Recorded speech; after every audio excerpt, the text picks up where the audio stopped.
ಓಂ ಶ್ರೀ ಗುರು ಬಸವಲಿಂಗಾಯ ನಮಃ. ಸರ್ವರಿಗೂ ಶರಣು ಶರಣಾರ್ಥಿ. ಜಗತ್ತಿನ ದಾರ್ಶನಿಕರನ್ನು ಕೊಟ್ಟಂತಹ ಸ್ಥಳ ಇಂಗಳೇಶ್ವರ. ಈ ಜಗತ್ತಿಗೆ ಸಮತಾವಾದವನ್ನು ಬೋಧಿಸಿರ್ತಕ್ಕಂಥ ಸ್ಥಳ ಇಂಗಳೇಶ್ವರ. ಬಸವಣ್ಣನವರು ಹುಟ್ಟಿರ್ತಕ್ಕಂಥ ಬಸವನ ಬಾಗೇವಾಡಿಯ ಅವರ ತಾಯಿಯ ಜನ್ಮಸ್ಥಳ, ತಾಯಿಯವರ ಮನೆ ಇಂಗಳೇಶ್ವರ. ಇಂತಹ ಸ್ಥಳದ ವಿರಕ್ತ ಮಠದ ಪರಮ ಪೂಜ್ಯರಾಗಿರ್ತಕ್ಕಂತಹ ಮಹಾ ತಪಸ್ವಿಗಳು, ತ್ರಿಕಾಲ ಲಿಂಗಪೂಜಾನಿಷ್ಠರು, ಅದಕ್ಕಿಂತ ಹೆಚ್ಚಾಗಿ ನಮ್ಮ ನಾಡಿನ ಹಿರಿಯ ಪೂಜ್ಯರಲ್ಲಿ ಅತಿ ದೊಡ್ಡ ಪೂಜ್ಯರು. ಅವರಲ್ಲಿ ಜ್ಞಾನ, ವೈರಾಗ್ಯ, ಶಿವಯೋಗ, ದಾಸೋಹ, ಕಾಯಕ ಹಾಗೂ ಧಾರ್ಮಿಕ ಪ್ರಜ್ಞೆ ಒಳಗಡೆ ಬಹಳ ಅತಿ ಅದ್ಭುತವಾದಂಥ ಕೆಲಸ ಕಾರ್ಯಗಳನ್ನು ಮಾಡಿರ್ತಕ್ಕಂಥ ಪರಮ ಪೂಜ್ಯರು. ಇದಕ್ಕಿಂತ ಹೆಚ್ಚಾಗಿ ಅವರಲ್ಲಿ ನಮ್ಮ ಲಿಂಗಾಯತ ಧರ್ಮದ ಮೂಲ ತತ್ವಗಳಾಗಿರ್ತಕ್ಕಂಥ ಕರ್ಣಹಸಿಗೆ ಹಾಗೂ ಸಕೀಲಗಳು, ತಾತ್ವಿಕ ಚಿಂತನೆಗಳು, ಪದಮಂತ್ರ ಗೋಪ್ಯಗಳು ಎಲ್ಲ ವಿಚಾರಗಳನ್ನು ಬಹಳ ಅಚ್ಚುಕಟ್ಟಾಗಿ ಪ್ರವಚನದ ಮುಖಾಂತರ ಜನರಿಗೆ ತಿಳಿಸಿರ್ತಕ್ಕಂತಹ ಪರಮ ಪೂಜ್ಯರು. ಇಂತಹ ಪೂಜ್ಯರು ನಮ್ಮ ನಾಡಿಗೆ ದೊರಕಿದೆ ಒಂದು ಭಾಗ್ಯ. ಅವರ ಅಗಲಿಕೆಗಿಂತ ನಮಗೆಲ್ಲರಿಗೂ ನೋವಾಗಿರ್ತಕ್ಕಂಥದ್ದು ಸಹಜ.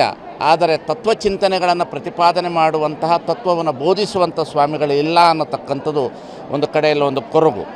ಅದಕ್ಕಿಂತ ಹೆಚ್ಚಾಗಿ ಬಸವಾದಿ ಪ್ರಮಥರ ವಚನಗಳನ್ನು ವಚನಶಿಲಾ ಮಂಟಪ ಅನ್ನತಕ್ಕಂಥ ಮಂಟಪ ಮಾಡೋದರ ಮುಖಾಂತರ ಇತಿಹಾಸದೊಳಗಡೆ ಇಡೀ ಶರಣರ ಜೀವನವನ್ನು ಇಂಗಳೇಶ್ವರದಲ್ಲಿ ಸ್ಥಾಪಿಸಿದಂತಹ ಮಹಾಶಿವಯೋಗಿಗಳು ಪರಮ ಪೂಜ್ಯ ಚೆನ್ನಬಸವ ಸ್ವಾಮಿಗಳು.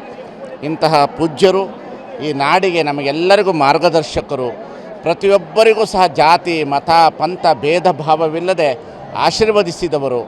ಅವರು ಲಿಂಗದಲ್ಲಿ ಹುಟ್ಟಿ, ಲಿಂಗದಲ್ಲಿ ಬೆಳೆದು, ಲಿಂಗದಲ್ಲಿ ಬಯಲಾಗಿರ್ತಕ್ಕಂಥ ಪರಮ ಪೂಜ್ಯರ ಬೆಳಕು ಸದಾ ಈ ಸಮಾಜಕ್ಕೆ ಇರ್ತದೆ.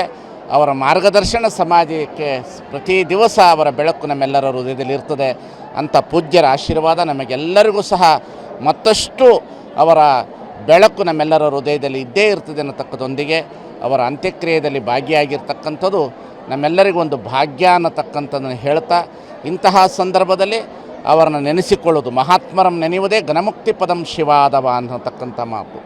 ಮಹಾತ್ಮರನ್ನು ನೆನೆಸಿಕೊಳ್ಳೋದೇ ಬಹಳ ದೊಡ್ಡ ಘನಮುಕ್ತಿ ಪದಂ ಅಂತ ಹೇಳ್ತಾರೆ. ಪುಣ್ಯದಂತೆ ಬಪ್ಪರು, ಪುಣ್ಯದಂತೆ ಇಪ್ಪರು.